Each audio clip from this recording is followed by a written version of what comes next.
23. El día de hoy nos acompaña otro gran artista de oro, un gran actor, un muy conocido actor, don Manuel Ruiz. Don Manolo, ¿cómo está? ¿Qué tal? Muy bien. ¿Y usted? Muchas gracias. Yo también muy bien. Don Manuel, usted me estaba contando y yo estaba de verdad con muchos sentimientos bonitos porque me decía que usted ya conocía más o menos estas entrevistas. Correcto, he visto varias de las entrevistas que usted ha hecho a compañeros, colegas, así que sí, las conozco. Entonces ya sabe más o menos la dinámica. Normalmente nos gusta empezar. ¿A dónde nació usted? ¿Cómo era su familia? Bueno, muy bien, esa parte ya casi no me acuerdo. Yo nací aquí, en Costa Rica, quiero decir, en Costa Rica porque mi mamá es española y mi papá es de aquí de Alajuela y se fue a estudiar medicina a España a finales de los años 40 y se conoció con mi mamá en la Universidad de Salamanca, donde estaban estudiando y se hicieron novios toda la carrera de medicina, ambos, y quedó embarazada mi mamá de mí después de que ellos se casaron y todavía tenían que terminar la carrera y papá la terminó antes que mamá por alguna razón que yo ahorita no recuerdo y ella no la pudo terminar en su momento, entonces, pero mi papá quería que yo naciera aquí. Entonces, como mi mamá de 7 meses de embarazo y él graduado ya se vinieron y llegaron a Costa Rica en diciembre de 1956. Yo nací el 15 de febrero del 57 en el San Juan de Dios, porque en ese momento, a pesar de que mi papá, alajuelense y todo, el trabajo que consiguió fue en el San Juan de Dios. Entonces vivían en San José, ahí en un edificio donde ahora hay una tienda que se llama Eñe, que es enfrente de la Casa Amarilla, en la esquina, en ese edificio de apartamentos. Muy bonito. Muy bello. Ahí vivían y entonces mis primeros meses de vida los pasé ahí. Pero yo soy además español también, es decir, tengo la nacionalidad española por mi mamá, ¿verdad? Entonces nací en San José, vivo en Alajuela, porque mi papá es alajuelense y toda la familia de mi papá es alajuelense. Y finalmente yo me quedé a vivir en Alajuela, me casé con una alajuelense. ¿Liguista? Absolutamente, sí, claro, absolutamente, sí. Y bueno, y así ha sido la cosa. ¿Usted es hijo único? No, yo tengo un hermano, uno solo, porque, vamos a ver, entre mi nacimiento y el nacimiento de mi hermano pasaron casi 4 años y a la mitad mi mamá tuvo una niña, pero la niña murió al nacer, unas horas después, por un problema cardíaco. Entonces, digamos, yo tuve una hermanita por unas horas, y luego nació mi hermano 2 años más tarde, se llama Roberto, es rockero, tiene un grupo desde hace 40 y pico de años que se llama Ignifer Rock, entonces él es rockero, pero además hace paellas y, bueno, en fin, se dedica a muchas cosas. Así que somos 2. ¿Cómo era su hogar cuando usted era niño? ¿Qué jugaba con su hermano? ¿Y papás médicos? ¿Qué jugaba? De todo, especialmente fútbol. A mí me encanta el fútbol, me ha encantado siempre. Pero muchas cosas de bola. Con bolas, recuerdo que jugábamos. Yo tengo memoria de jugar con mi hermano a partir de que vivíamos en Alajuela. Nosotros vivíamos en Grecia. Porque mi papá, después de trabajar en San Juan de Dios, consiguió trabajo en el hospital de Grecia. Entonces consiguió casa y terminó construyendo una casa en Grecia, que luego vendió. Y ahí crecí yo la pequeña infancia, digamos. Después ahí nació mi hermano, en la época en que estábamos en Grecia. Y cuando yo tenía pues como 7 años o por ahí, 7 a 8, no sé, nos trasladamos a Alajuela por asunto de trabajo de mi mamá. Mi mamá fue la tercera mujer médico inscrita en el Colegio de Médicos y Cirujanos de Costa Rica. Y por ser mujer no conseguía trabajo fácilmente. Papá trabajaba en el hospital de Grecia y el director del hospital de Grecia aquel entonces no quiso que mamá trabajara, no la dejó trabajar por ser mujer. Entonces consiguió trabajo en la caja, pero con la caja y en el hospital de Alajuela y en Sabanilla de Alajuela, en la unidad sanitaria. Entonces no se llamaban EVAIS, se llamaba unidad sanitaria. Entonces tenía que estar viajando muy temprano en la mañana de Grecia a Alajuela para luego trasladarse a Sabanilla, para luego trasladarse de vuelta a Alajuela y de vuelta a Grecia todos los días. Ante esa circunstancia Y en aquellos años esos transportes y esas calles. Entonces papá consiguió trabajo en San Rafael de Ojo de Agua y en San Antonio de Belén, en las dos. Y se trasladaron a vivir a Alajuela, obviamente, bueno, mi hermano y yo también, mi hermano muy niño. Y yo entré a la Escuela República de Guatemala, mi hermano todavía no estaba en edad de tal.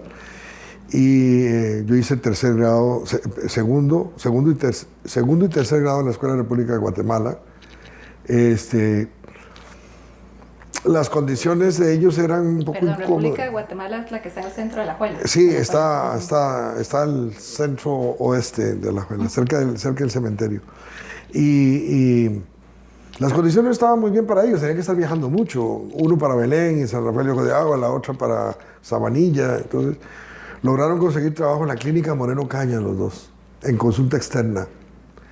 Y eso hizo que se movieran a San José. Entonces nos pasamos a vivir detrás de la Toyota. En aquel tiempo era una bomba Shell y a la par estaba la Purdue Motor que vendía Toyotas y Rambler, otras marcas de carros. Detrás de eso nos pasamos a vivir nosotros. Mamá puso un consultorio ahí que les funcionó un tiempo relativo. Yo no tengo muy clara la memoria, pasan los años y los dos trabajaron en la clínica Moreno Cañas muchos años. Consiguieron un lote y compraron un lote y construyeron una casa en Romoser. Nos pasamos en el año 72. Y desde que nos fuimos a San José, ellos me pusieron en el colegio La Salle. Yo entré a La Salle en cuarto grado hasta que salí ya de colegio, ¿verdad? Y entonces, pues lo que hicimos fue pasarnos de Sabana, del Paseo Colón, Sabana Este, digamos, a Sabana Oeste. Pero, y ahí hasta que me casé, ya, en fin. Y ellos, bueno, mi mamá le dio una neuropatía periférica, no podía seguir escribiendo y haciendo expedientes, era muy complicado, a ella le gustaba atender a los pacientes con tiempo y con calma, entonces la incapacitaron permanentemente. Ella trabajó como 16 años para la caja, ahí, y siempre en consulta externa, y solamente se quedó como médico general, lo que ahora llamarían médico de familia. Mi papá se cansó de ser eso, el doctor de escritorio. Él decía que no había estudiado medicina para eso y mucho menos cirugía. Entonces se metió a la Carit porque aquí se podía hacer ginecología y obstetricia y la especialidad, y la hizo. Sacó la especialidad y recuerdo que cuando terminó lo obligaban a irse de la clínica, no podía quedarse en la clínica. Entonces consiguió trabajo en el Ministerio de Salud. Como un año estuvo en el Supervisor Nacional de Planificación Familiar, tampoco le gustaba. Tenía un Toyota Crown, que era el carro de la época, con chofer, podía viajar por el país, sí, pero de nuevo, un burócrata, no le interesaba. A él le interesaba estar en el quirófano, en el hospital, con las pacientes. Entonces, después del tiempo de veda, por decirlo así, se le acabó y pudo regresar a la Carit, volvió ya como doctor de planta y ahí hasta que se pensionó. Muchos años después. Me encanta cuando hablamos y también yo, y estoy segura que muchas otras personas también empezamos a aprender de historia como otro tipo de cosas, ¿verdad? Como en esos años todavía a las mujeres les era difícil conseguir trabajo en medicina. Claro, además. Sí, claro. Me queda la duda si en esos años también volvían a España y se devolvían. Había también Mi mamá solía viajar cada 2 años más o menos a ver a su familia. Hermanas, los papás de ella, los padres habían muerto, incluso antes de casarse, creo. Mi abuelo y mi abuelo Manolo, y mi abuela Amparo ya habían muerto. Y sus hermanos, mi tío Manolo, también es Manolo. Mi abuelo también se llama Manuel. ¿Cómo? Mi abuelo también se llama Manolo. Dale, Manolo. Y bueno, mis tías, Guadalupe, que en Extremadura, ellos son de Extremadura, le dicen Guadala. Adela, ¿cómo se llama? Amparo. Amparo estaba en Costa Rica, casada con un primo de mi papá, por cierto. Entonces los hijos eran Luis García, igual que yo, y también estaban en La Salle, pensábamos que todos éramos hermanos. Ellos pensaban en La Salle que todos éramos hermanos. Ellos son 4, nosotros somos 2, en fin. Pero yo no, ni mi papá tampoco, no. Ocasionalmente después de la... Es decir, yo recuerdo que mi mamá me llevó para terminar, cuando ella pudo, se fue a terminar su carrera, unos 3 años después cuando yo tenía unos 3 años, unos 3 años después de mi nacimiento. 3 años y algo. Y claro, me llevó con ella y me dejó en el pueblo de ella, que se llama Puebla de Alcocer, en la provincia de Badajoz, en Extremadura, la parte sur de Extremadura. Y ella se fue a Salamanca a sacar su carrera, lo que no había podido hacer junto con mi papá al mismo tiempo, digamos. Y lo logró, claro, tardó un año. Ese año yo estuve viviendo con mis tíos, mi tía Felisa y mi tío Manolo, y conviví con mis primos hermanos, todos los españoles, eran un montón. Cuando mamá se graduó, entonces mi papá sacó permiso, vacaciones, y se fue para allá a traernos. Pero claro, lo que hizo fue llegar al pueblo. Yo me acuerdo de la llegada de mi papá, después de tanto tiempo no verlo. Pero ahí me volvieron a dejar ahí, se fueron de viaje por Europa, mi segunda luna de miel, de la que terminó naciendo mi hermano Roberto Ferroque, el rockero. Y bueno, entonces yo pues viví un año y algunos meses seguidos allá, en la edad en que uno aprende a hablar. ¿Verdad? Yo ya sabía hablar, pero trasladado de sitio, oyendo el acento extremeño, entonces aprendí a hablar así. Más bien cuando dicen mis tías de Costa Rica y mis primos de Costa Rica que cuando yo volví, yo lo que hablaba era como un españolito, ¿verdad? Y no me podía dormir, andaba en la noche caminando mientras todos dormían, sin saber qué hacer en la casa de mi tía, aquí, de mi tía Margarita. No tengo memoria, pero seguramente, había seguramente lo que llaman el jet lag completamente desfasado, ¿verdad? Son muchas horas de diferencia, 7 u 8 horas, según la temporada del año. Entonces, bueno, con esto es que ha sido muy interesante porque finalmente soy español, soy costarricense. Mi hijo menor lo pude hacer español hace ya tiempo. Mi hijo menor que vive en Barcelona, ahora está de visita aquí un mes y pico. Él estudia allá en Barcelona. Y tengo una muy buena noticia para mí, para mi familia, y es que mis 2 hijos mayores, que no podían ser españoles, porque cuando a mí me dan la nacionalidad española en el 2004, cuando debió haber sido desde que nací. Eso es un enredo legal que pasó en su momento y que las leyes han ido cambiando. No pude hacer españoles a mis hijos mayores, ya eran mayores de edad, dueños de su patria potestad. Ahora cambiaron la ley hace unos meses. Y ahora sí. Ya son españoles, ya pudieron hacer su vuelta y entonces ya ahora mi familia, mi esposa es costarricense y norteamericana, las 2 nacionalidades. Y no pudo hacer a mis hijos norteamericanos, o sea, estadounidenses, no los pudo hacer. Problemas ahí también de enredos de leyes y cosas. Pero ahora mis 3 hijos son, además de ticos, españoles. ¿Verdad? Entonces era una cierta buena nota y alegría, sí. Y bueno, a veces, entonces, mis papás, mi familia vivió en Grecia un tiempo, aquí en Grecia de aquí, luego aquí en la ciudad de Alajuela, y luego en San José, en el Paseo Colón. Y mi papá, que es viudo, mi mamá murió en el 2014, sigue viviendo en la misma casa ahí en Romose, que construyó en el año 72. Y con mi hermano, que vive con él, mi hermano Roberto. Y yo cuando me casé me vine para Alajuela, vivimos en 2 sitios y compramos aquí.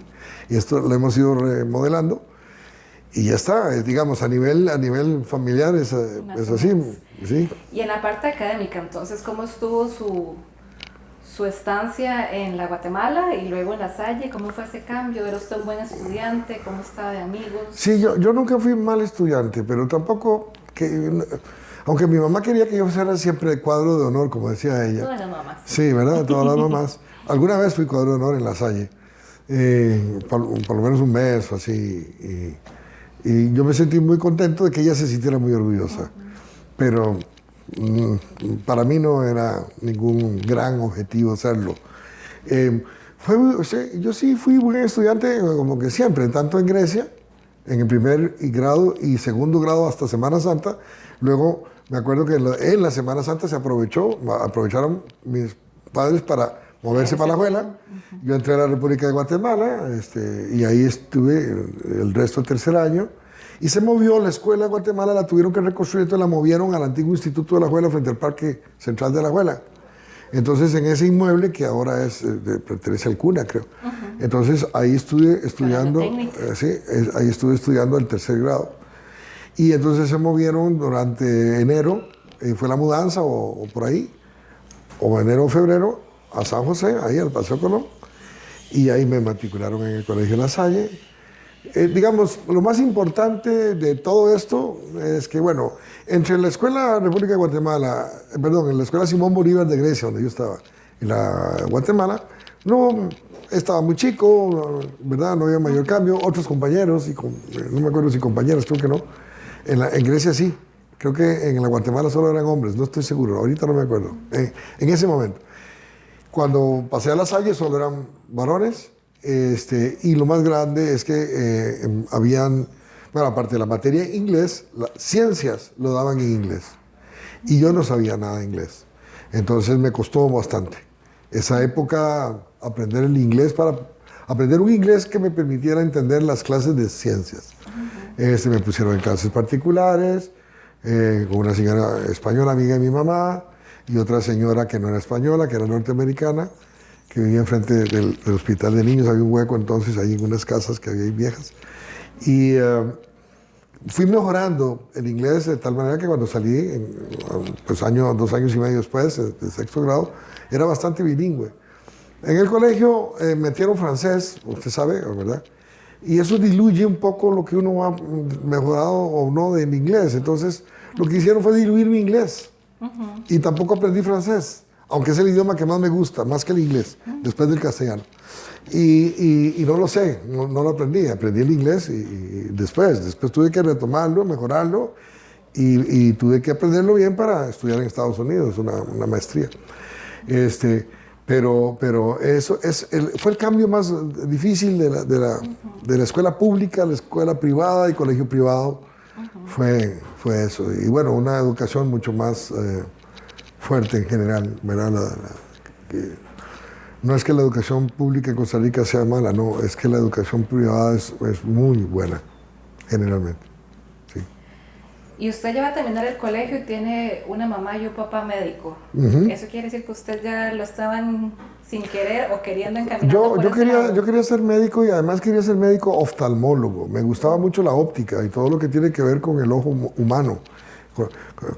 Para mí era algo muy lindo. Como yo empecé a sufrir de problemas de que necesitaba anteojos, y eso caló muy fuerte en mí. Los exámenes, las visitas a los oculistas, los optometristas, etc. Entonces me enamoré de la idea de ser oftalmólogo, de la óptica y todo esto. Pero por ahí de 1900, ¿qué sería? Vamos a ver, 73, 74, por ahí, 72, 73 más bien. Bueno, no sé, por esa zona. Mis papás decidieron ir a Europa, ir a España, los dos juntos, cosa que no había ocurrido, con nosotros, con mi hermano y conmigo. Es el único viaje que hicimos en toda la vida juntos. Y duró bastante tiempo, varios meses. Y fuimos a España, y por supuesto fuimos a Salamanca, donde ellos vivieron 7 años estudiando la carrera de medicina, y fuimos mucho al teatro en Salamanca y en Madrid. Y ellos, ahí, estando allá, nos enseñaron que una de sus pasiones fue el teatro, porque todas las grandes compañías de teatro españolas pasaban por Salamanca. Y ellos eran muy aficionados a ir a ver teatro. De hecho, tenían una cultura teatral como espectadores muy buena y muy grande. Y en Madrid fuimos a muchos teatros. Fuimos al Teatro de la Zarzuela, al Teatro Real, y fuimos a los teatros, el Calderón, el Teatro de la Calle Pez, en fin, muchos teatros de Madrid, a ver muchas obras. ¿Ya usted había salido del colegio? No, estaba por entrar a tercer año. Okay. O por ahí. 15 años más o menos. Sí, por ahí, exactamente. Y entonces me enamoré del teatro. No, estaba en cuarto año, creo, por ahí, iba a entrar a cuarto año. Y entonces, cuando yo volví, yo venía enamorado del teatro. Digo, el teatro como posibilidad de ser mi futuro, de actividad humana. Pero no lo tenía claro. Empecé a tener esas contradicciones severas. Mis papás, los dos médicos, el teatro no tiene ningún prestigio social, en cambio la medicina sí.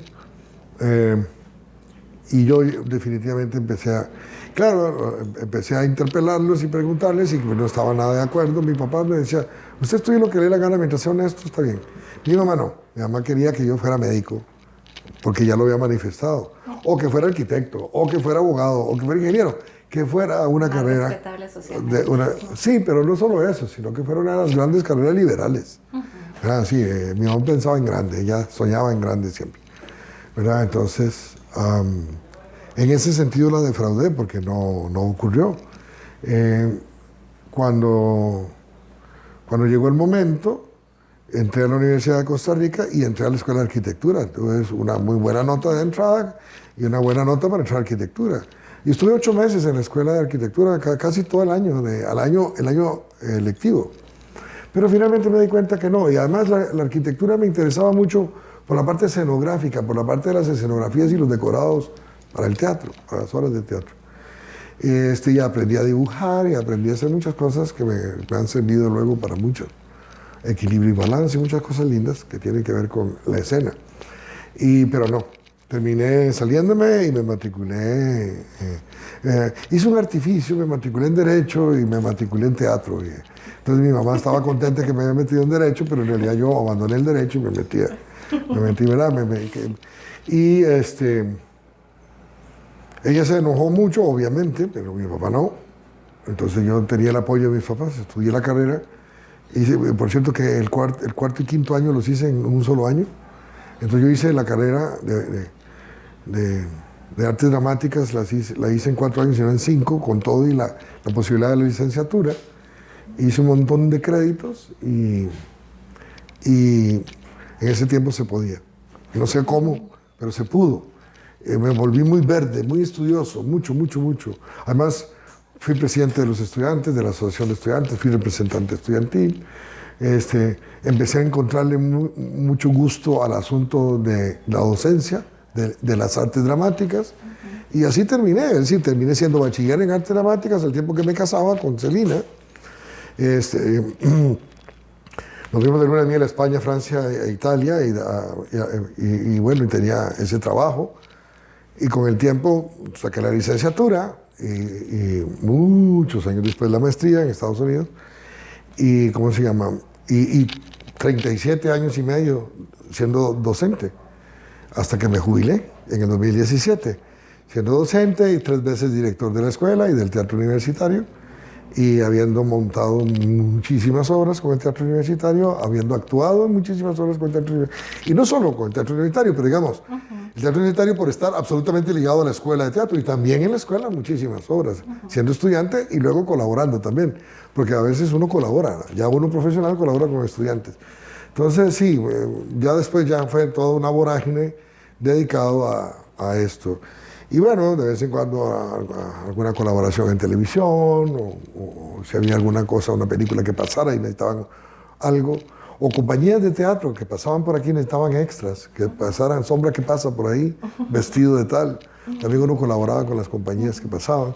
En fin, ya estaba totalmente inmerso y envuelto en esto. Y una vez que me interesó la posibilidad de la docencia, empecé a pensar en ello seriamente y a trabajar por ello.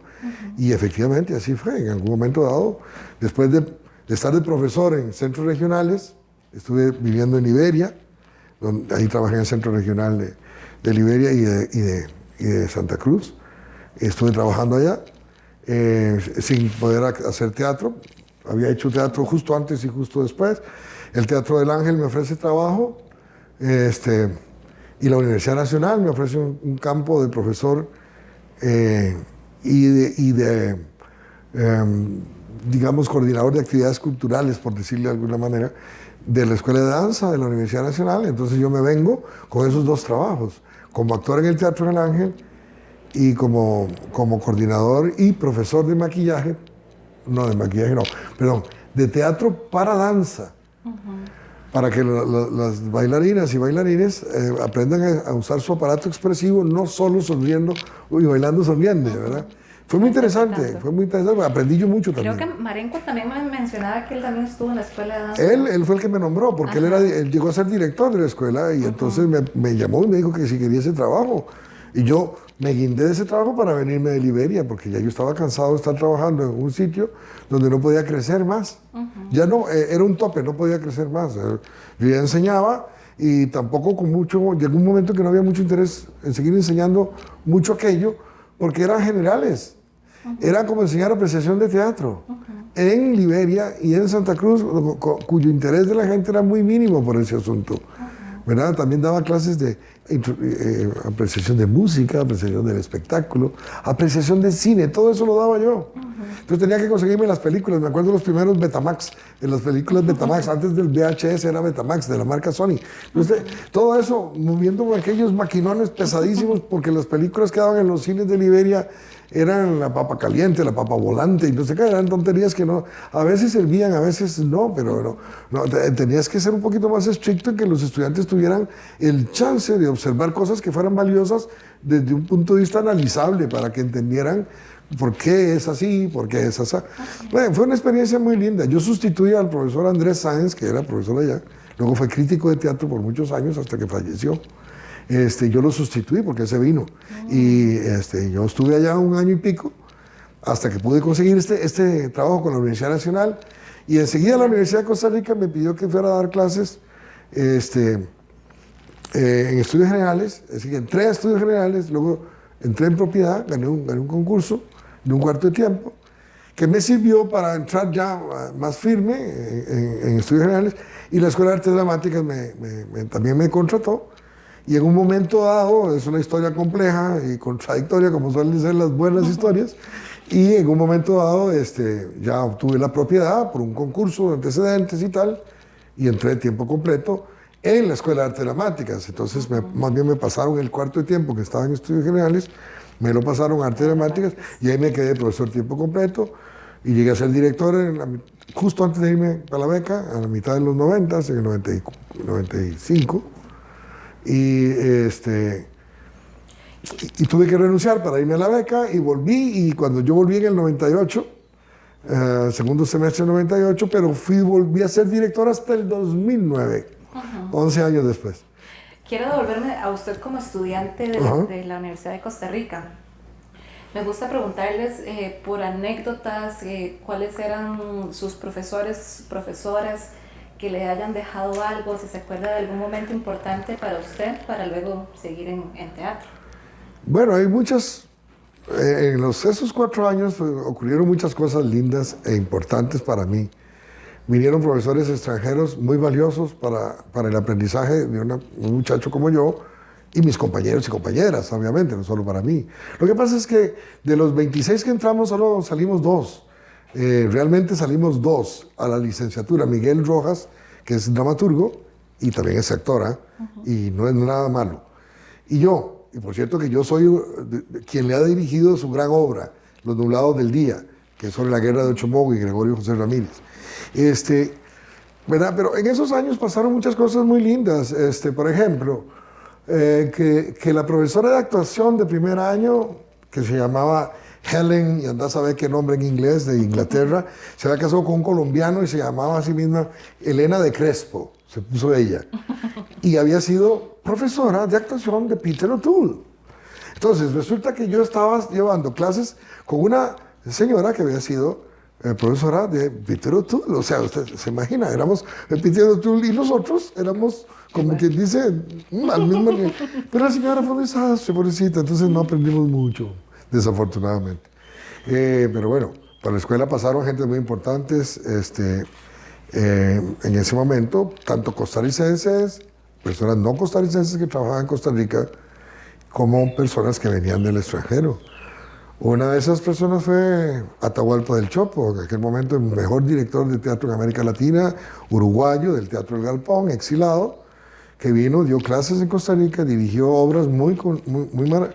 Por ejemplo, la inevitable o evitable ascensión de Arturo Uí, que dirigió con la Compañía Nacional de Teatro, ha sido un hito que todavía se recuerda y ojalá se siga recordando por mucho tiempo, como una puesta en escena maravillosa de esta obra de Bertolt Brecht, con grandes actores costarricenses haciendo trabajos excepcionales. Yo me acuerdo de Óscar Castillo haciendo Arturo Uí.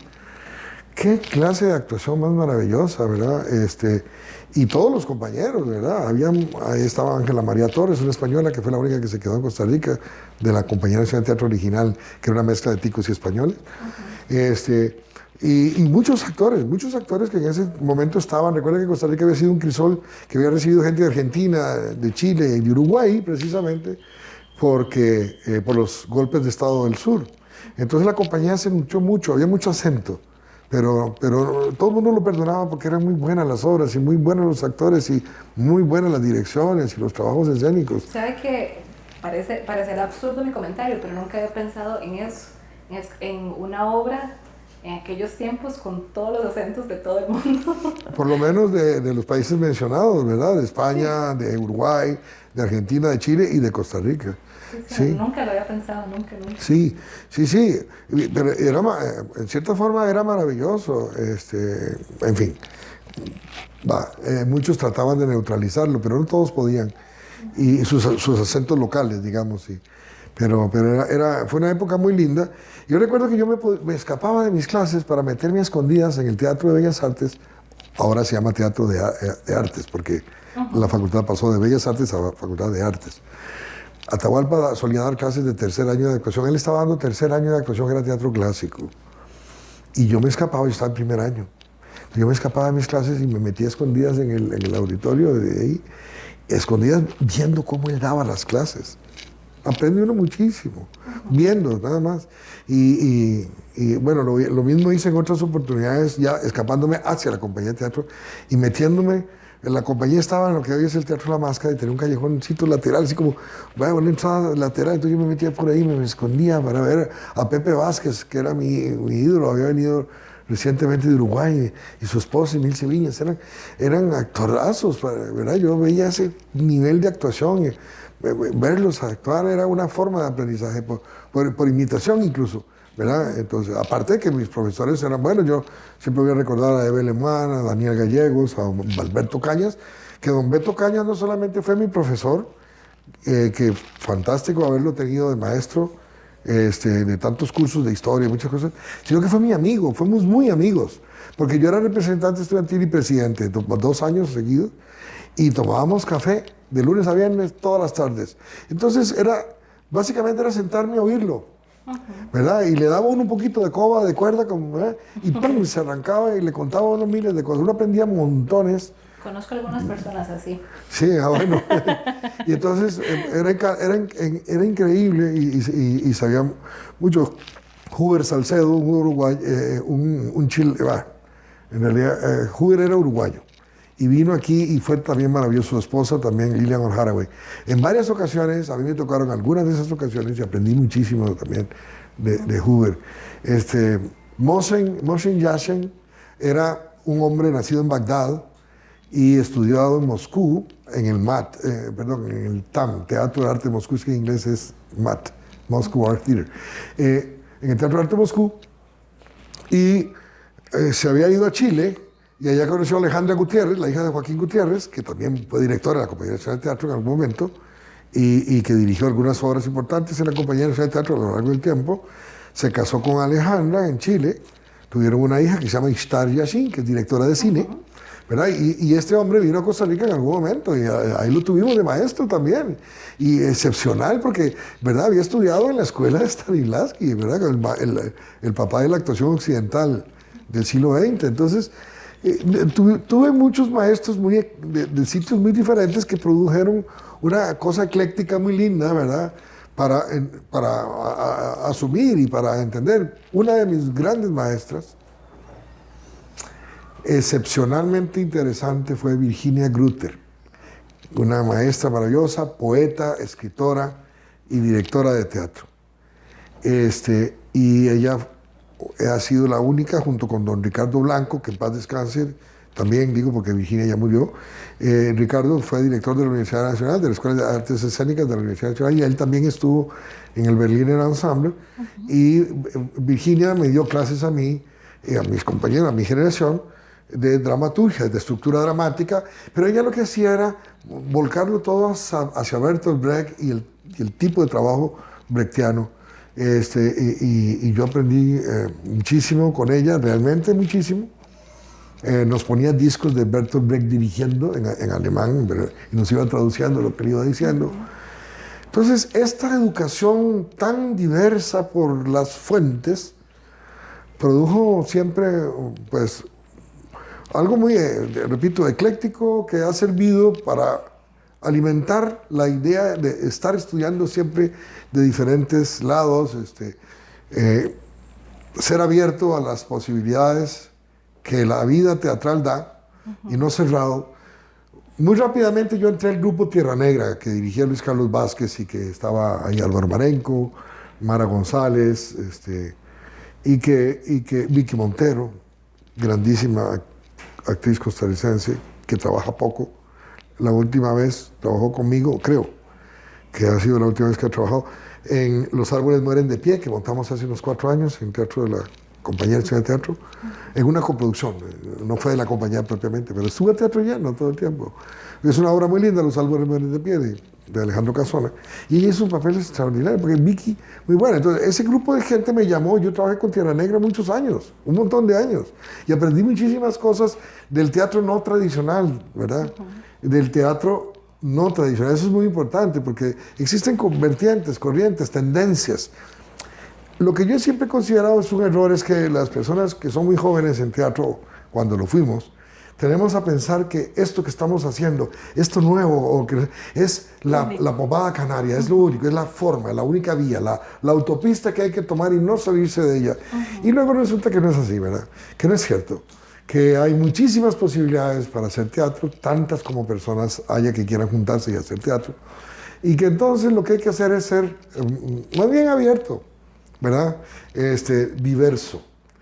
Luego me encontré con que existe una asociación de teatros universitarios en el mundo, con sede en Lieja, en Bélgica, Liège, y que hace festivales por todo lado y que es una agrupación de grupos de teatros universitarios.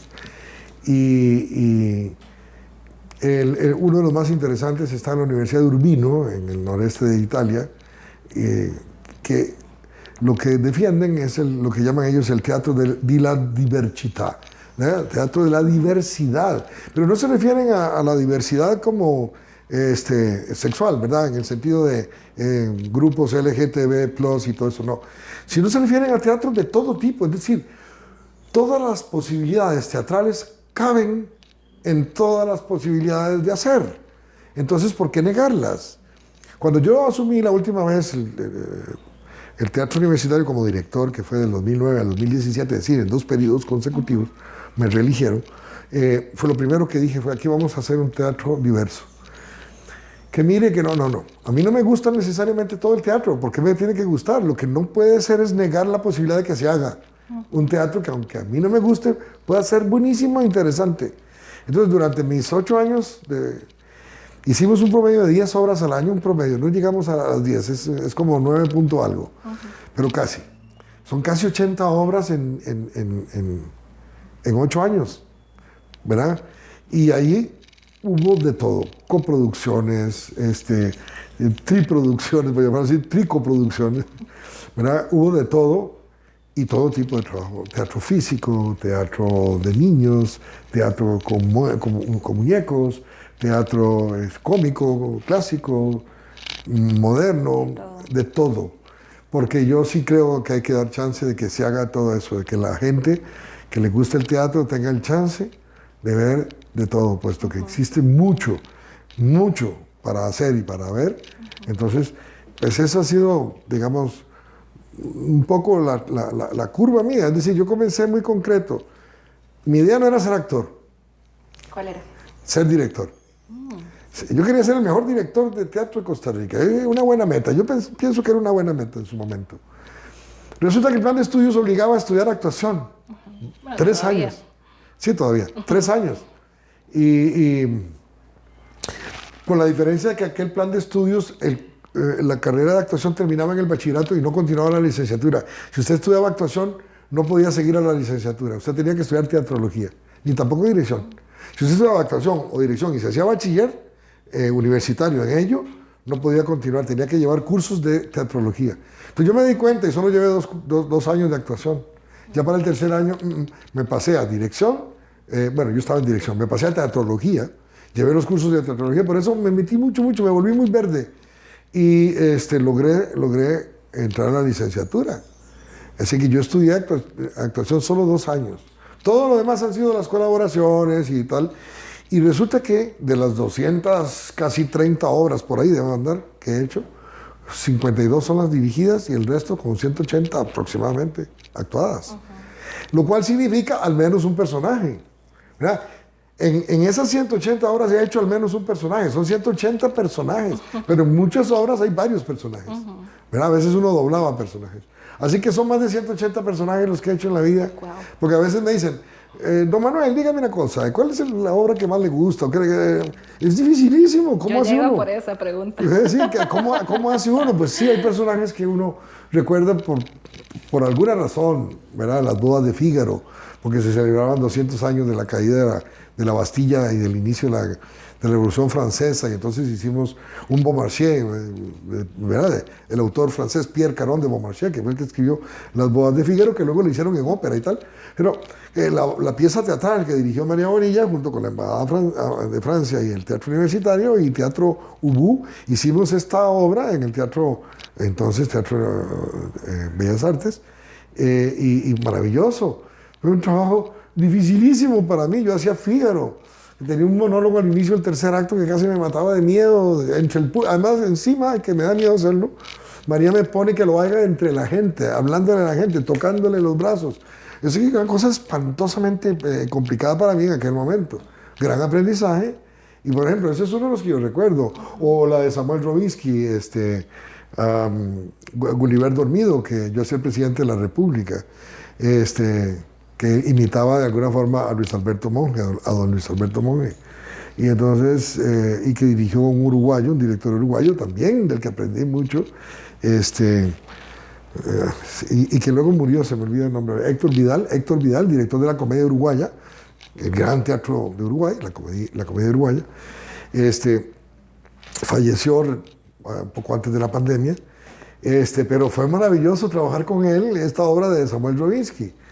En fin, hay personajes de Molière, personajes de todo tipo, de teatro moderno, de Edward Albee, como el de la historia del zoológico, de Jerry. En fin, hay personajes que a uno le calan mucho, pero son muchos personajes. Sí, casi imposible elegir uno. Sí. Le quería preguntar, entonces, por su maestría, ¿en qué fue su maestría? Bueno, sí, bueno, desde que aparecieron las posibilidades de becas con diferentes universidades, embajadas, perdón. Yo apliqué a 2 o 3 y no sé por qué, no había manera. Y aparecieron unas becas Kissinger para la Cuenca del Caribe, no me acuerdo en qué época, pero todavía yo estaba joven, tenía el bachillerato y la licenciatura costarricense relativamente cerca, todavía las había hecho hacía poco, y apliqué. Y la respuesta fue que no me daban beca porque no era yo rural. La actividad que yo proponía no iba a ser productiva para mi país. Y porque además yo no era una persona pobre. Tenía que ser una persona relativamente pobre, estudiar agronomía o algo así hubiese sido sí. Pero estudiar teatro, una persona que estaba como profesor ya en la universidad, porque yo era profesor, no. Entonces yo me aburrí, no apliqué más. Pasaron los años, muchos años, y entonces un día aparecieron ahí las becas Fulbright, que o no existían o no nos llegaban antes, no sé. Y la directora de la escuela en ese momento, que además es mi amiga y era directora del Teatro Ubu, María Bonilla, casi que me obligó a aplicar. Don Beto Cañas también, no, más bien creo que era don Beto Cañas el director de la escuela, pero María me apoyó, y doña Eve Lemoine, que ya murió, una profesora muy buena onda, de origen argentino, que quisimos mucho, teórica, y apliqué a la beca esa, al tiempo que por razones de la vida llegué a ser director de la escuela. Estamos hablando del de 1994-95. Y ya, entonces asumo la dirección de la escuela, estoy 8 meses y en eso me llega que sí, que me dieron la beca, que me vaya a estudiar a Estados Unidos una maestría en teatro. Entonces que yo tenía que escoger universidades, ahí puse las universidades, yo no me acuerdo ahora, Tallahassee era una, que es la Universidad de Florida, otra era en el norte,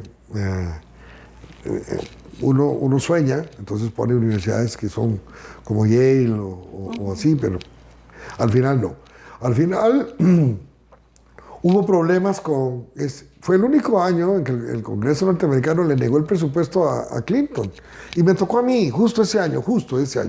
Entonces me dijeron, usted le damos la beca, pero no se la damos. ¿Cómo? Si la tiene otorgada, pero la plata no existe todavía, le avisamos cuando haya plata. Eso fue en noviembre y me avisaron, yo seguí siendo director de la escuela y me avisaron en febrero, que tenía que estar el 26 o 27 de marzo, que por cierto, 27 de marzo es el Día Internacional del Teatro. Tenía que estar en mi universidad en Arkansas para aprender, mejorar el inglés. Me daban 5 meses para mejorar el inglés. Porque era una beca Fulbright LASPAO, para una cuestión de profesores de América Latina, de universidades latinoamericanas.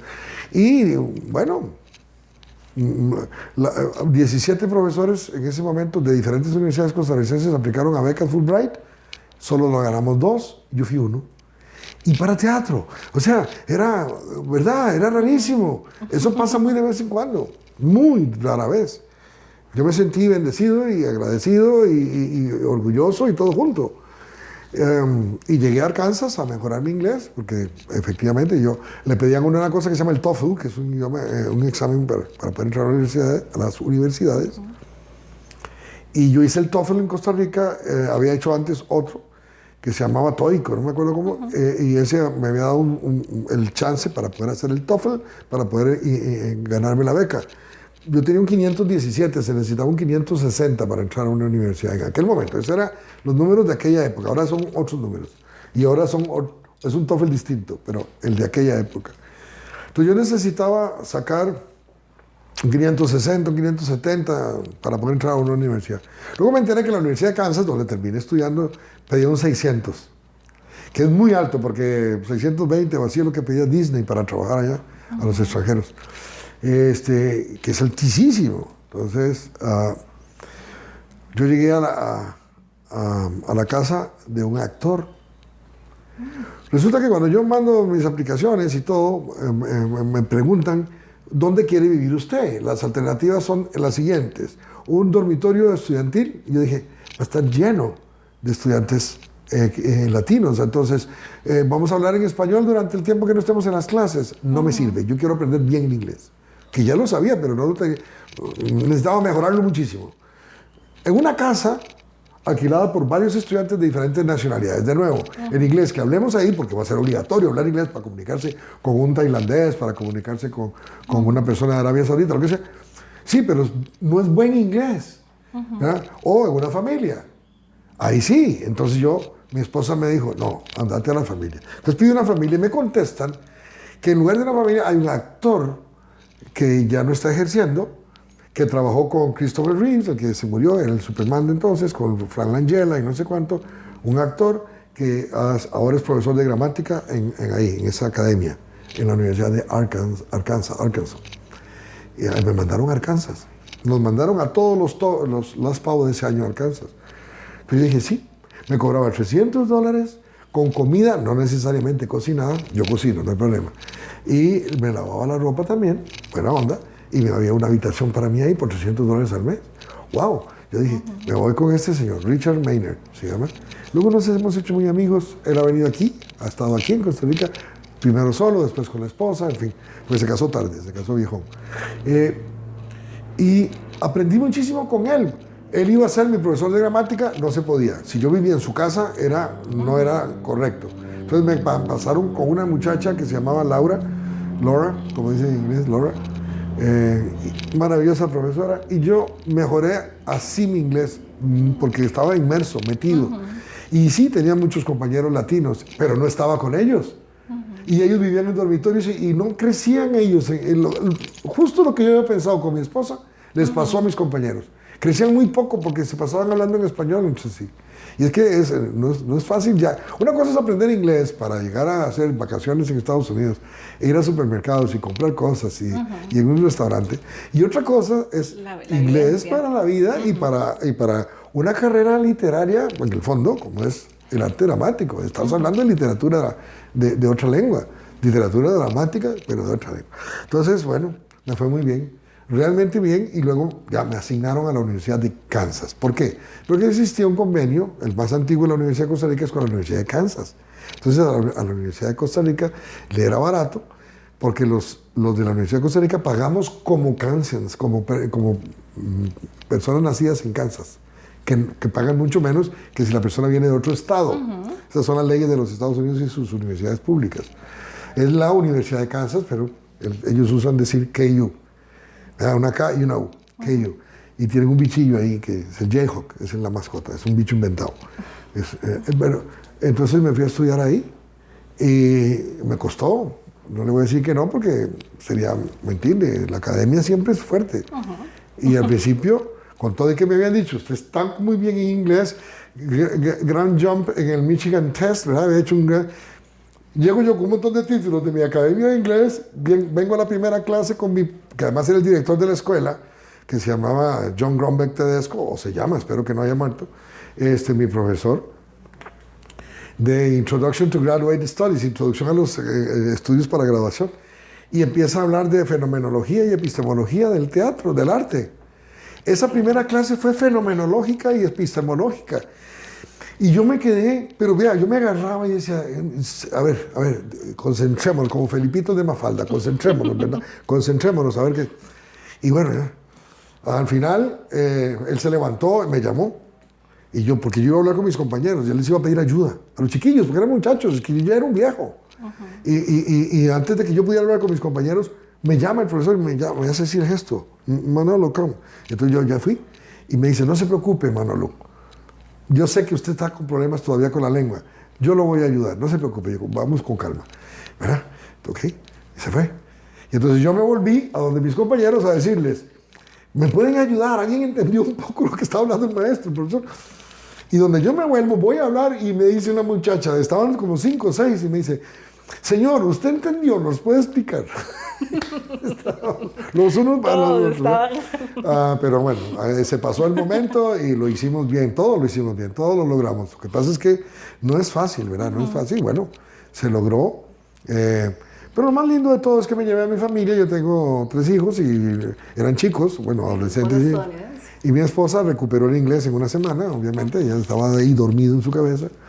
Empezó a trabajar inmediatamente, por ser norteamericana no tuvo problemas, empezó a trabajar en McDonald's, y ahí se quedó todos los años, que le encantó. Ella es analista de sistemas, trabajaba con el ICE, y había estado 12 años trabajando en una computadora, con una computadora. Ella quería trabajar con gente, no con una computadora. Entonces, el primer trabajo que pudo conseguir así, con gente, era McDonald's. Es decir, decirle, ¿qué quiere? ¿Un combo trap?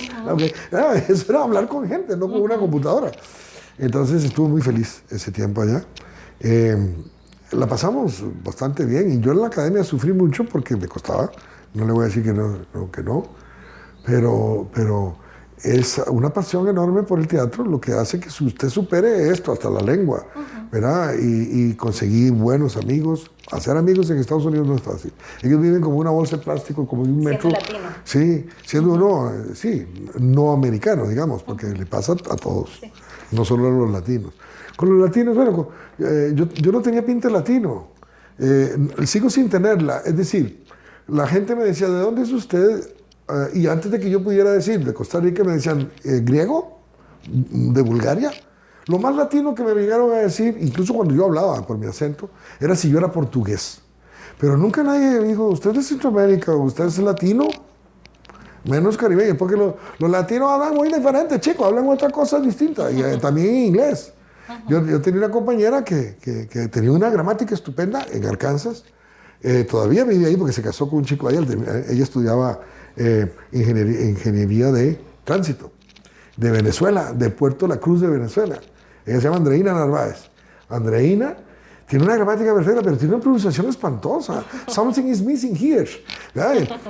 ¿Verdad? Uno dice, ¿cómo pueden no tener una mejor pronunciación? Escucha lo que dicen ellos. Reproduce un poco mejor no me fue mal. Ahorita que estamos en Estados Unidos, cuéntame cómo conoció a su esposa. No, pero mi esposa yo la conocí aquí. Vamos a ver, sí, mi esposa y yo somos primos sextos o por ahí. Okay. Vamos a ver, mi papá, de Alajuela, es primo lejano de su mamá, Cecilia, que Cecilia Pacheco, hija de quien fue gobernador de la provincia de Alajuela, don Antonio Pacheco, papá de don Antonio Pacheco, Francisco Antonio Pacheco, que fue ministro de Educación y que fue de Liberación Nacional, presidente y secretario general, y ha sido el único diputado que ha sido las 4 legislaturas presidente del Congreso seguidas, ¿verdad? Que fue presidente en la época de Oscar Arias porque los 2 vicepresidentes no pudieron serlo en su momento, en fin. Una personalidad, es hermano de mi suegra, es tío mío, político, y tío de mi esposa.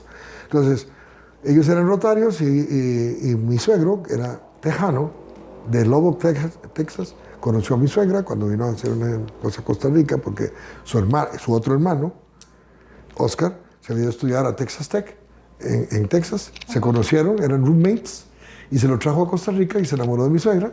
Se casaron y él fue lingüista, uno de los lingüistas más importantes que ha habido en Costa Rica y en la zona, con profesionales de primer orden de la Universidad de Costa Rica también. Mi suegro fue el que le dio el nombre a lo que se habla en Limón como mecatelio, porque antes lo que hablaban en Limón era patuá, no es patuá, que era bad English, inglés malo, y eso no es cierto. Mi suegro decía, ninguna lengua es mala, nadie puede decir bad Spanish. Lo que hablan en Costa Rica es bad Spanish, ¿no? ¿Por qué? Un momento. No, es diferente. Entonces, del may I tell you le pusieron mecatelio, ¿verdad? Pero bueno, esa es otra historia. Lo importante es que mi suegro se casó con mi suegra, y tuvieron 4 hijos, y una de ellas es mi esposa, que es costarricense y es norteamericana por su padre, Jack. Cuando Jack tuvo el chance para sacar su doctorado en lingüística, en la segunda parte de los años 60, consiguió en Ann Arbor, en la Universidad de Michigan, entonces muy cerca de Detroit. Se fueron allá y mi esposa, siendo una chiquitilla, se fue para allá y más bien no sabía inglés y al volver hablaba como gringuita cuando vino aquí a principios de los años 70, ¿verdad?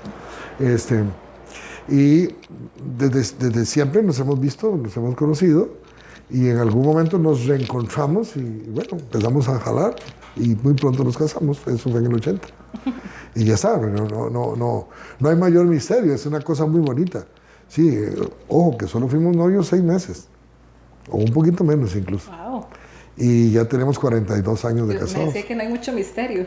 No, en realidad no, es decir, las cosas sencillas creo que son las más importantes y duraderas. Y me dijo, perdón, que tenía 2 hijos. 3. 3. Tengo 3. Un hijo que se llama Federico Ruiz Wilson, mi esposa es David Wilson, que es politólogo, ha trabajado muchos años con el Partido de Liberación Nacional, es muy liberacionista y trabaja en la Asamblea Legislativa. Sacó ciencias políticas y le dieron una beca para estudiar en España y estudió ciencias políticas en España, no sé si fue exactamente en la Universidad de la Moncloa, pero la Complutense. Pero si no utilizó, es que se me olvidó el nombre de la institución, porque es una institución parauniversitaria. No le valieron el título en Costa Rica.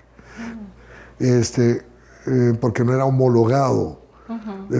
A pesar de eso, lo nombraron en la OEA, en Washington, el gobierno de Oscar Arias al final, y estuvo los primeros años del gobierno de Laura Chinchilla allá, que fue cuando estalló el tema de Isla Calero. Él la tuvo que instruir allá, con Danilo, que ya falleció también. Instruyeron el caso, que luego se fue a Nueva York, a Naciones Unidas y después a La Haya, y que Costa Rica terminó ganando. Y luego se vino para Costa Rica, trabajó en el Ministerio de Justicia, con el ministro Fernando Ferraro, lo ganaron para la CONJIB, la Confederación Iberoamericana de Ministros de Justicia, se lo llevó a trabajar a Madrid. Entonces ahora sí ya mi hijo casado estuvo trabajando un par de años allá en Madrid, de nuevo en España, y ahora está trabajando para la Asamblea Legislativa. Mi hija Carolina estudió administración hotelera con especialidad en eventos, pero ha trabajado en miles de cosas distintas. Ella habla inglés perfecto, sin acento, entonces la pelean en call centers y en todo tipo de cosas. Ella no está trabajando en eso ahora, tiene un trabajo muy particular, muy interesante, y se casó con un muchacho muy buena onda, viven aquí a la par, en la casa que está ahí a la par, y que me han dado 2 nietos, Y bueno, pues, Federico ahora, el mayor, está esperando, están embarazados para junio si Dios quiere. Y mi hijo menor estudia inteligencia artificial, esa es otra cosa. Está en Barcelona, ahora lo tengo aquí. Este mes de enero va a estar aquí. Estudia en Barcelona, en la Politécnica de Barcelona o de Cataluña.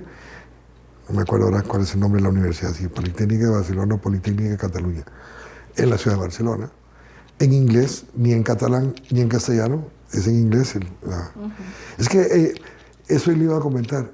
Una cosa que yo logré, tal vez como mi logro mayor, más que la maestría, que nunca la he homologado en Costa Rica, yo nunca porque no me interesaba tanto y porque el papeleo era muy grande y la Universidad de Costa Rica no me ayudó en esto, más bien me medio fregó. Pero es que ellos se hicieron bilingües, de no saber inglés o saber un poquito nada más, a convertirse en personas bilingües con el inglés, que además es el idioma más importante en este momento en el mundo, porque es el idioma del imperio que existe y es el idioma que se usa en todo lo demás, en el comercio internacional, en la política internacional, etcétera. Pues los tres han trabajado mucho en inglés. De hecho, mi hijo menor sigue trabajando en inglés, trabajo en casa, y estudia en inglés. Mi hija, ahora mismo en este momento no, pero ha trabajado siempre utilizando el inglés. Y el otro hijo, en Washington, se la tuvo que jugar, y jugar no, porque sabe muy bien, y sabe redactar muy bien. En España, pasaba a redactar en inglés porque los españoles de redactar en inglés, Entonces, ha sido para mí una cosa muy linda porque ha sido la mejor herencia que les he podido dar. Y mi esposa recuperó el inglés, así, ya le digo, en una semana, una cosa de estar oyendo gente hablando inglés. Ese disco duro, adormecido, se activó y ya está. Le quiero preguntar, porque es casi inevitable, porque creo que usted es un rostro muy conocido, principalmente en la televisión costarricense, por el personaje de La Pensión. No se puede echar de un lado eso. Sí, bueno, mi título, usted me preguntó el título, voy a unirlo con esta pregunta que me está haciendo. Mi título de la Universidad de Kansas dice Master of Arts on Theater and Film, porque lo que yo llevé era en teatro y cine. Lo que pasa es que la parte de cine era muy teórica, no era práctica. A pesar de que estudié la parte de cine en unos estudios cinematográficos que tiene la Universidad de Kansas, fuera del campus. Es decir, yo estudié teatro y cine juntos, a nivel de maestría. Y resulta que cuando yo llego a Costa Rica, me voy un día a ver una obra de teatro de un colega, Andrés Montero, que estaba dirigiendo una obra muy linda, con grandes actores, actrices, compañeros y compañeras. Pero eso era en el teatro del Fanal, el teatro de la compañía que estaba en Fanal, no el 1800, sino el otro, que ahora es el Teatro de la Danza. En ese momento todavía no lo era, no habían hecho el switch, que hicieron cambio de teatros. Y me fui al Manolos, que estaba frente a lo que había sido el Cine Capri, ¿verdad?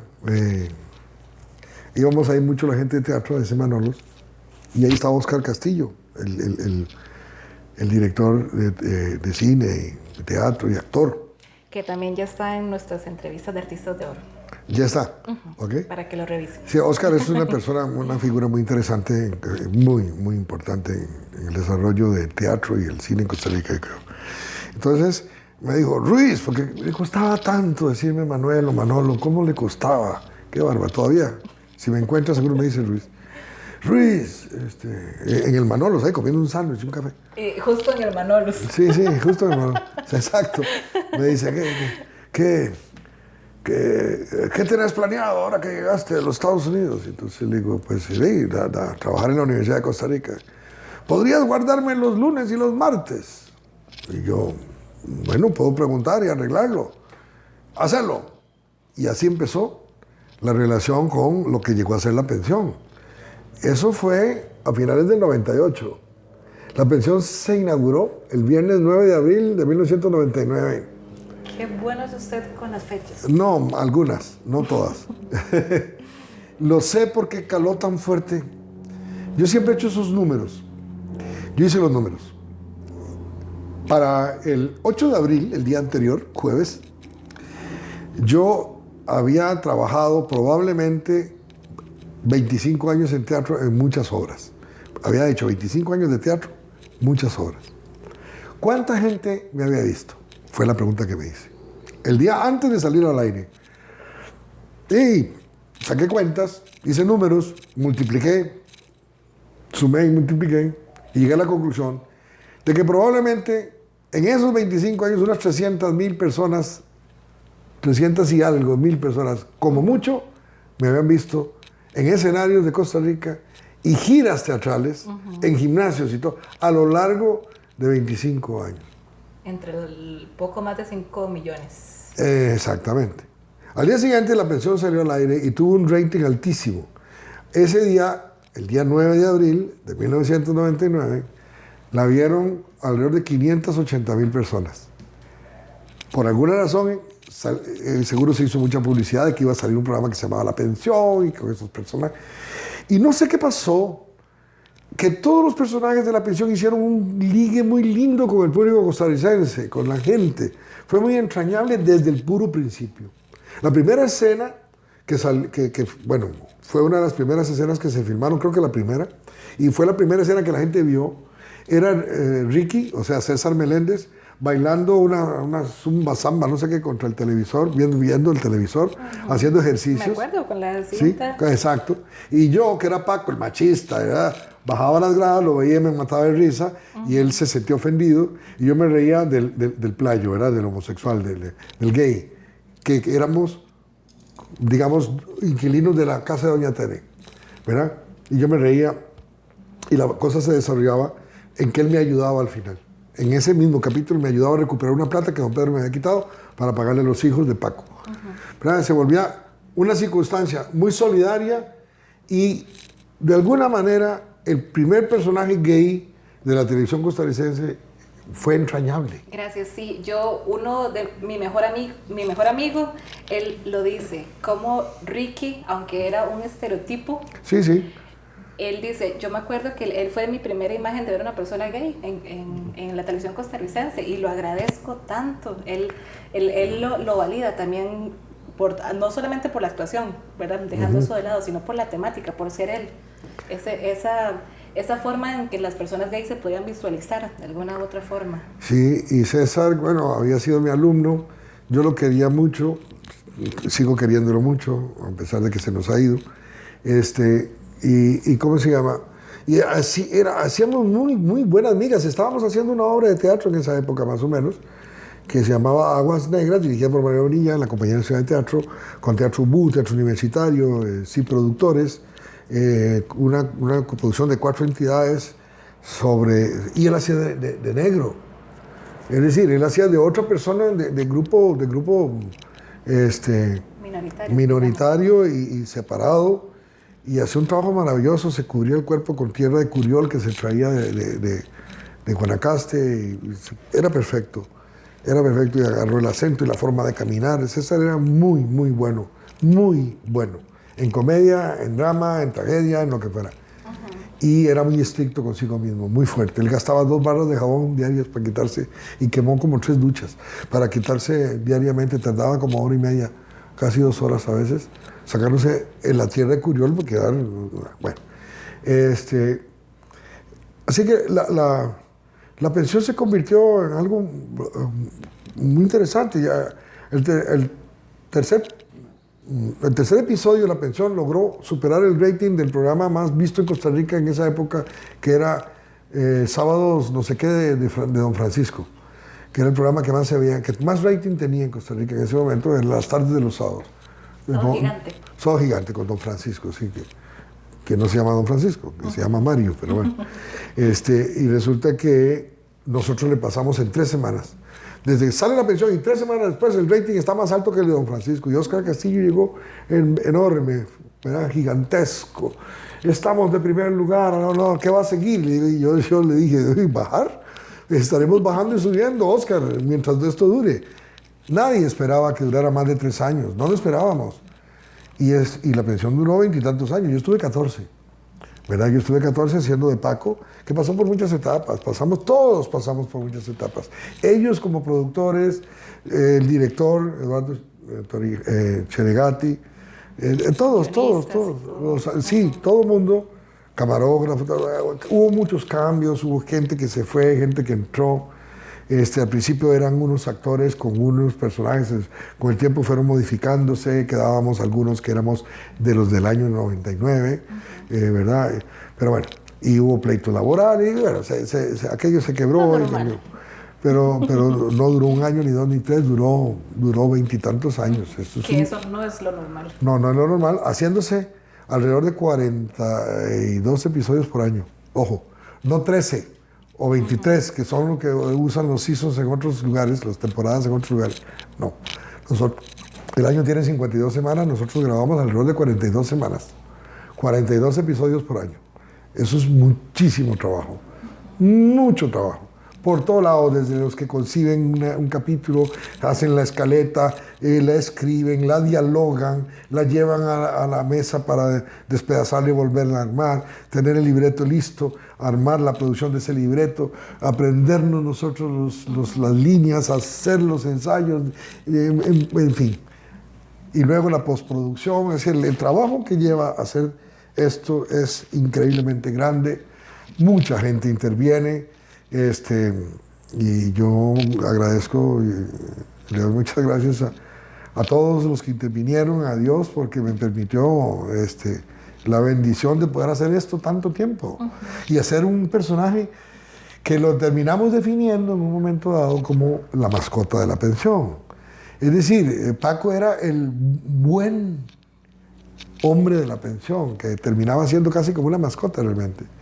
Era una bonita definición, a mí me gustaba porque era el más popular hasta que llegó Azucena, que también se hizo muy popular porque era empleada y de otra clase social, pero haciendo muy buenas migas con todo el mundo, porque la pensión no empezó con empleada, el primer año no tenía empleada.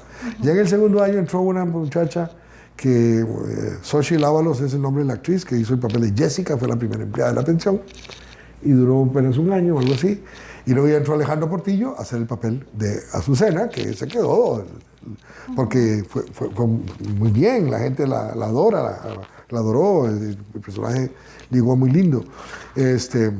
Pero Paco era un personaje muy popular en contra de su némesis, que era Don Pedro, que era el estirado, el trabajador del Ministerio de Hacienda, que no sé qué, que no sé cuánto, que era muy próspero, enamorado de Doña Tere.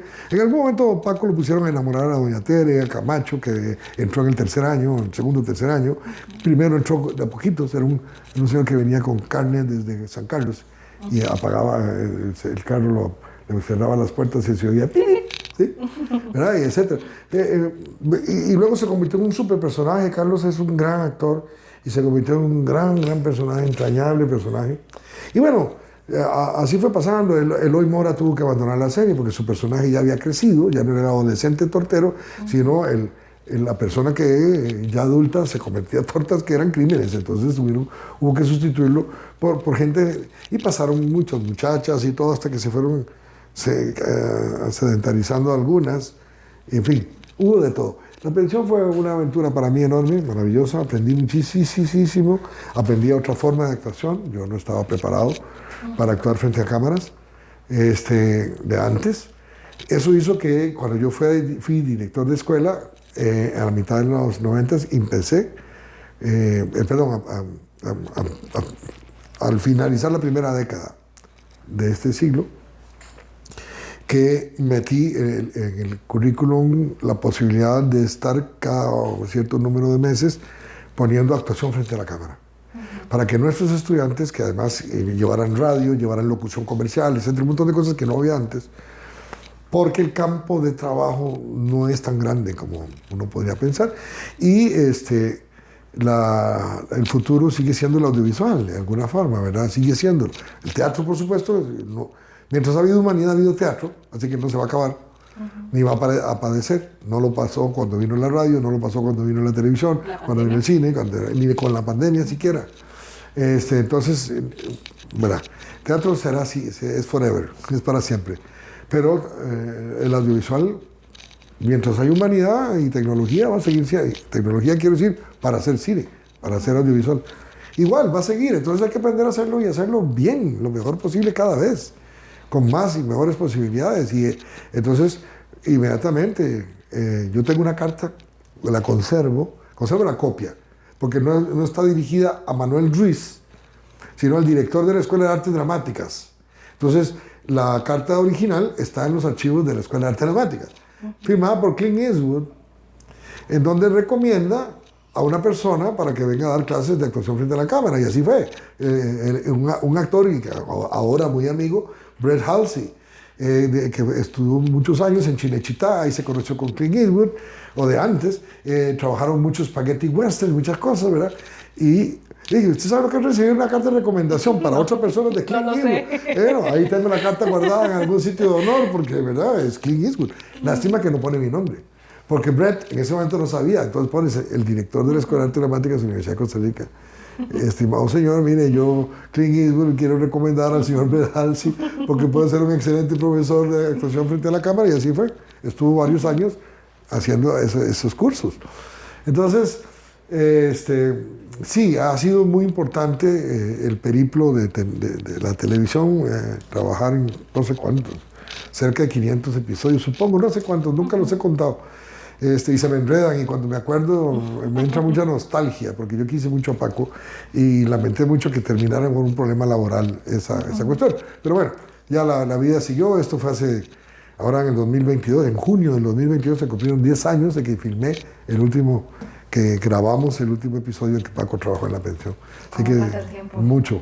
Todavía la gente, sin embargo, me quiere mucho en la calle, me saludan, me dicen cosas, hacen chistes y se acercan y dicen, ¿verdad que usted es en la pensión? Algunos. Otros dicen, esa voz yo la conozco. Y algunos me dicen, Paco, así de frente, de una vez, Paco, y ya está. Maravilloso, lindísimo. ¿Cuál obra le hace falta dirigir? Oh, yo creo que, sí, bueno, me hace falta dirigir varias obras, yo creo. Yo tengo una lista, había hecho una lista y había empezado a hacer las puestas en escena. Quiero dirigir El Misántropo de Molière, se lo acabo de proponer a la Compañía Nacional de Teatro, pero la situación con la Compañía Nacional de Teatro, usted sabe, es una obra cara, no por la escenografía, es un poco cara por los salarios de los personajes, de los actores y el vestuario. Quisiera que fuera vestuario de la época, es algo que la gente agradece. Quisiera dirigir Doña Rosita la Soltera de Federico García Lorca. Me gustaría dirigir Las Manos Sucias de Jean-Paul Sartre. Me gustaría dirigir una de un pied noir, de un argelino que se llama Emmanuel Robles, pero le dicen Emmanuel Robles, ¿verdad? Que es Montserrat, sobre Bolívar, sobre las guerras bolivarianas.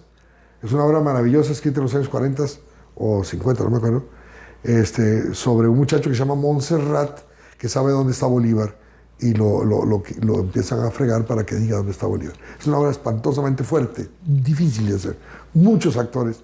Son esas obras que no se puede hacer por un grupo de teatro, porque tiene que ser una compañía nacional de teatro. Sí. Ni siquiera una compañía cualquiera, la Compañía Nacional de Teatro, que vuelva a tener el sitio que tuvo en el movimiento teatral costarricense, montando obras enormes. Pero hay muchas otras obras que uno siempre quiere dirigir, La Tempestad de Shakespeare, ¿verdad? Que en la cabeza de uno, ¿verdad?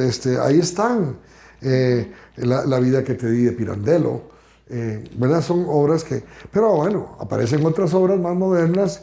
Hay una obra argentina de un Leo Azamor, y son dos autores argentinos, Leo Azamor y Augusto, no me acuerdo el apellido, que se llama Todo fue agua, una obra para 4 mujeres, muy interesante, muy linda. Ha tenido mucho éxito en teatros independientes en Buenos Aires.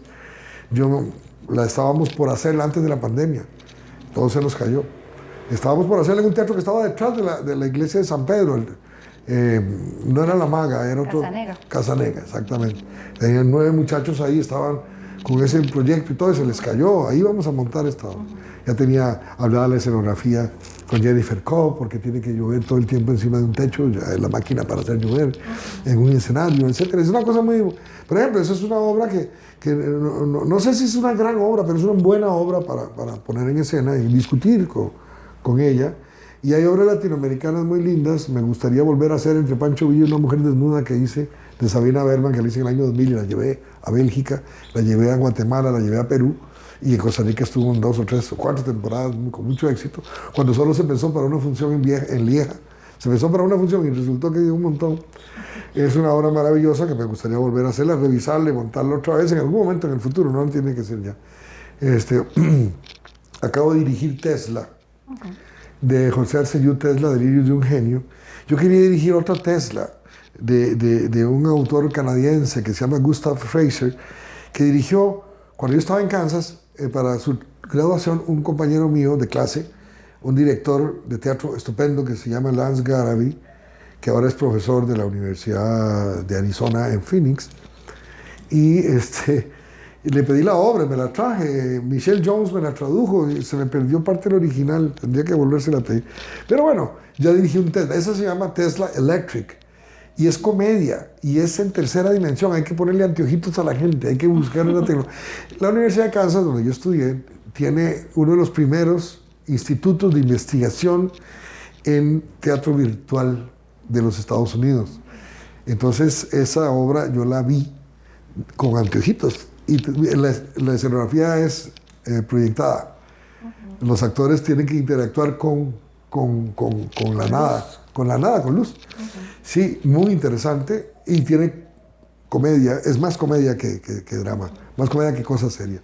Hay una escena larga que no es traducible al español, porque es una escena en que se conversa entre la palabra en inglés que es W-H-A-T, what, y el apellido del señor que inventó el guataje, que es Watt, W-A-T-T.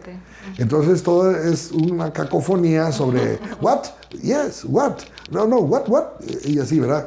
Es intraducible. Habría que irle diciendo, hacerla en inglés y traducirla, no sé cómo. Pero bueno, como sea, no se hizo, yo no creo que la vaya a hacer porque ya dirigí esta otra Tesla y que creo que estuvo linda, que estuvo bien. Más bien, en este momento estamos viendo a ver la posibilidad de remontarla, ya sea en la misma compañía de Ciudad de Teatro, si ellos pueden y quieren, en el Auditorio Nacional o en el Eugene O'Neill, en el Centro Cultural Costarricense Norteamericano. Bueno, ahora, siempre hay obras que uno quiere hacer en grande. A mí me gustan las espadas. Yo cuando monté La Mandrágora, y que gané premio por eso, el premio que yo tengo de dirección, del 2008, Premio Nacional, en La Mandrágora... yo la vi. Bueno, vean, qué lindo. Maquiavelo, pone ahí una calle en Florencia.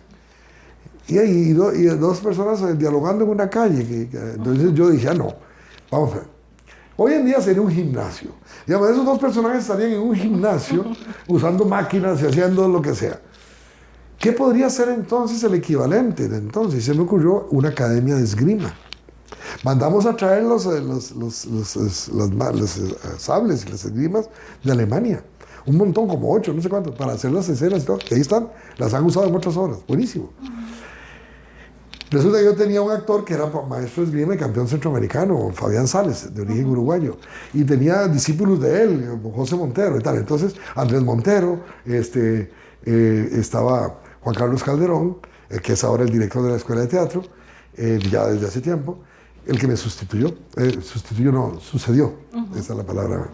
Y a Carlos Alvarado también, pero inventamos que había una academia en donde los ricos vienen, hacen así, tic, tic, 4 veces y ya se van, vienen para conversar. Entonces, la esgrima no es importante, es lo que iba a decir, el gimnasio no es importante, es que ir al gimnasio a hacer la cosa, ¿verdad? Es como la gente que compra un aparato que ve en la televisión que le va a quitar la panza, que lo va a poner fuerte y todo. Lo compra y lo pone ahí, ya cumplió. Comprarlo fue el acto. Después esa es la percha más cara de la casa, ¿verdad? Ya nadie la usa nunca más, ahí está. Bueno, pues algo parecido a eso fue el principio. Y gozamos mucho y ganamos premios y le hicimos... pues algo así. A mí me gustan las espadas desde chiquillo. Me gustan las espadas, me gusta eso. Errol Flynn, ¿verdad? Que se tiraba con un cuchillo y lo clavaba en la cortina y bajaba de 3 pisos.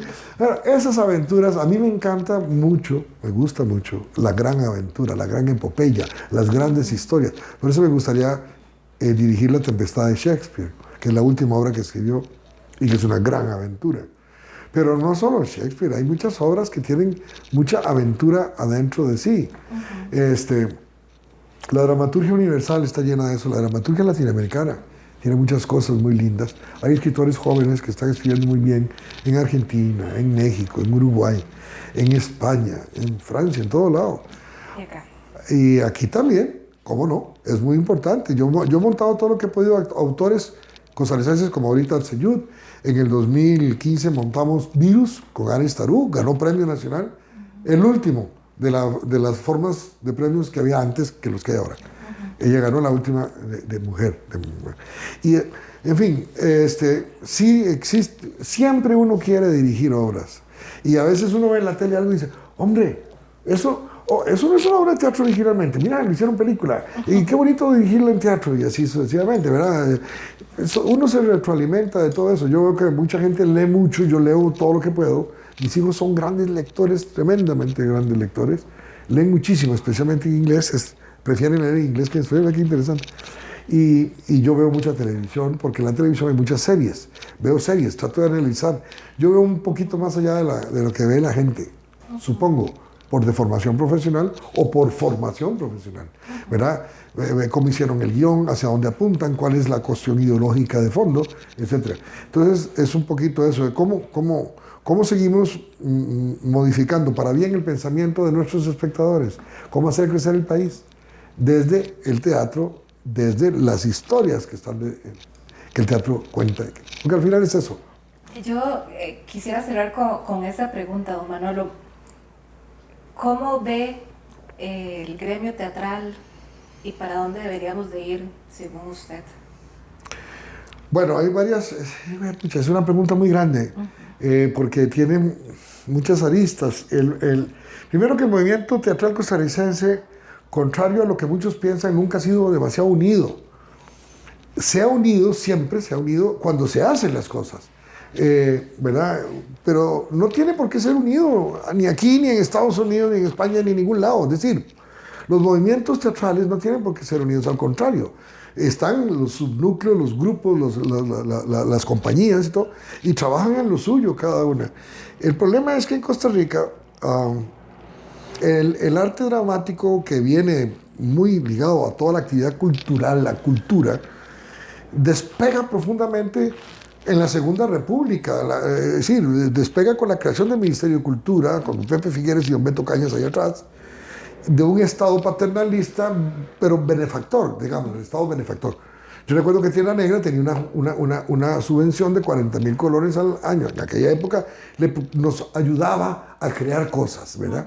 Entonces, el Estado paternalista se quiebra en su momento, es decir, el Estado benefactor se quiebra en su momento, y la crisis de la nación, del país, afecta a todas las cosas, incluyendo el teatro. No es que el teatro esté en crisis, es que todo el universo está en crisis.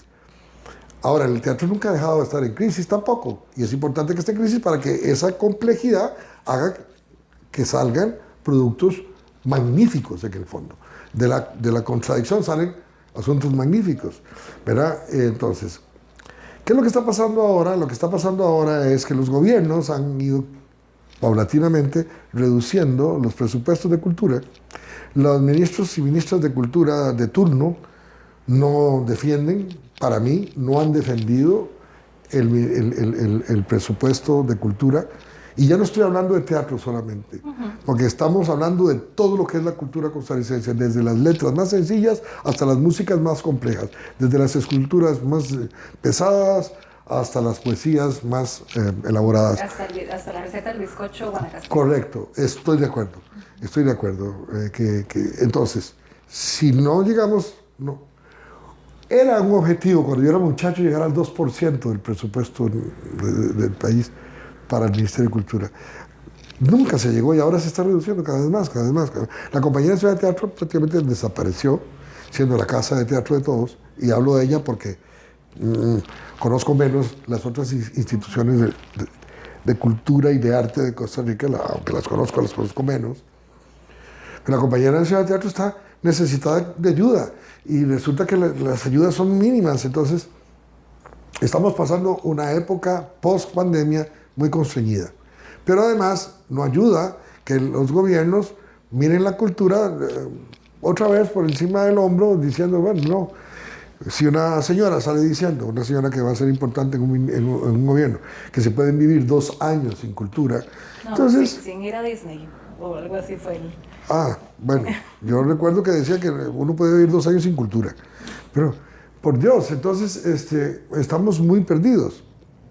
En este momento hay gente que está tomando en sus manos, porque pueden, lo que la Compañía Nacional de Teatro debería estar haciendo.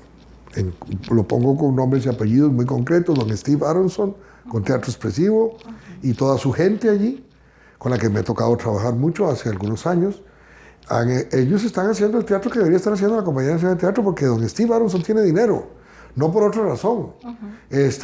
Porque a lo mejor tienen pérdidas, casi seguro que tienen pérdidas.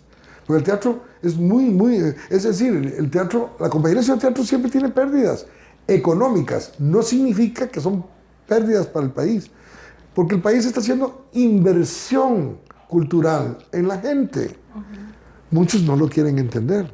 Digamos, si usted hace una autopista, hace la autopista porque el país necesita la autopista, la gente necesita moverse, los agricultores necesitan sacar sus productos, los ganaderos sacar su ganado, en fin, etcétera. Ok, perfecto. La autopista es un medio, pues el Ministerio de Cultura es un medio también. El país necesita, aparte de autopistas, trenes, medios de transporte y miles de cosas más, también la cultura, y no puede ser dejada de lado.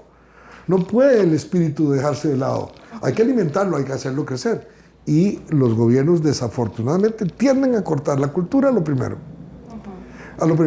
Y ponen personas en los ministerios de cultura que son sometidas, que no defienden. Vamos a ver, yo siempre he dicho a la gente cercana a mí, es lo siguiente. Todos los miércoles, me parece que son los miércoles, un día como hoy, hay Consejo de Gobierno en las mañanas. En el Consejo de Gobierno se supone que está el presidente de la República, no sé si los vicepresidentes, y todos los ministros. Eso es lo que se supone que debe ocurrir. Y se discuten los asuntos nacionales, desde la presidencia o para la presidencia, con los ministros presentes. ¿Cómo es posible que en todos estos años, tantos años, los ministros de Cultura y ministras de Cultura no se hayan puesto de acuerdo con el presidente, que los ha elegido para que sean ministros y ministras, y el ministro o ministra de Hacienda de turno, para ponerse de acuerdo y arreglar la situación de la cosa cultural? No hay manera. No hay manera. ¿Por qué la compañía se ha caído? Porque la gente de teatro, como yo, vieja, que han tenido trabajos y todo, tienen que hacerse trabajadores independientes de la caja para poder trabajar en la Compañía Nacional de Teatro. Hay que meterse a no sé qué sitios. Y ahora está patente. Exacto. Es absolutamente ridículo. No puede ser. No es lo mismo tener una empresa para construir calles que una compañía de teatro. No es lo mismo, no puede ser igual. Pero a veces el populismo hace que las personas se vayan por caminos que no son, y que los fanatismos y que los espíritus de las personas sean desosegados para ir contra, en lugar de ir a favor de. Entonces es que hay que ir en contra, porque qué gastadera de plata para hacer esa tontería. Perdón, no es una tontería, no es una gastadera de plata, es una inversión. Y bueno, eso, así lo veo yo. Es decir, en este momento los grupos independientes, la sangre joven está sacando el teatro adelante. Gentes como don Steve Aronson están dando la cara por el país para sacar el teatro adelante, y otras personas también, ¿verdad? Otras personas también. Ahí están María Torres y Marcia Saborío, ellas están haciendo lo suyo también, y diferentes personas, y yo desde mis posibilidades haciendo lo mío también, y todos estamos haciendo lo propio para que esto se mantenga y sea para arriba, y regresemos, vayamos a mejores tiempos. No todo tiempo pasado fue mejor, pero a veces uno añora momentos lindos del pasado, ¿verdad? Y ojalá vengan mejores tiempos, con mejores obras, más público. Tengo la capacidad de decir, el orgullo de decirte a vos y aquí, que con Tesla llenamos. Costó la primera semana, pero llenamos. Con el proceso de Kafka en el 2015, con producción de la Compañía Nacional de Teatro y Teatro Unitario, cuando yo todavía lo dirigía, llenamos el Teatro de la Aduana, ¿verdad? Porque lo montamos en el Teatro de la Aduana, el proceso de Kafka. Los árboles mueren de pie, estuvo lleno y la gente aplaudía de pie. Curiosamente, ¿verdad? Y el Tesla también, de pie. ¿Por qué es el teatro bien hecho siempre será agradecido por la gente y la gente lo irá a ver y el boca a boca funciona rapidito. Tenés que ir a ver tal obra, es maravillosa, los actores, las actrices, el vestuario, la escenografía, es un espectáculo total. Igual que cuando una persona sale del país y va a una obra de teatro en México, en Buenos Aires, en Broadway, en Madrid, y dice que encantado, fascinado, valió el boleto. Bueno, eso es lo que tenemos que lograr. Muchísimas gracias. Creo que esas son normalmente las oraciones que hacemos al final, como que se llenen los escenarios. Amén. Amén, sí, bueno. Pero hay que hay que darle a la gente productos que la gente pague por ver, sí. que se fascinen. Esa es la palabra más bonita, fascinar al teatro. Fascinar. Yo recuerdo que una pequeña anécdota, en el segundo año de la pensión, al cierre, hicimos una encerrona para evaluar las cosas. Y ahí, cuando me dieron la palabra, dije que la tarea de nosotros era fascinar a la gente. Si la gente está fascinada, nos va a acompañar, nos va a seguir. Y unos meses después cayó en mis manos un libro que se llama La Puerta Abierta, de Peter Brook. Era el segundo libro de Peter Brook que yo había leído, porque el primero, todo el mundo lo ha leído y yo solamente había leído ese libro. Y me cae La Puerta Abierta y ahí dice: el trabajo de nosotros es fascinar a la gente. Yo digo, qué interesante. Yo lo digo en un foro y la gente dice: mira, sí tienes razón, hay que fascinar a la gente. Pero si lo dice Peter Brook, póngale la firma, póngale la palabra. Bueno, yo llegué a la misma conclusión que Peter Brook sin haber conocido esa trayectoria de Peter Brook a ese momento. Y aunque yo había leído el Espacio Vacío antes, por supuesto, y todo.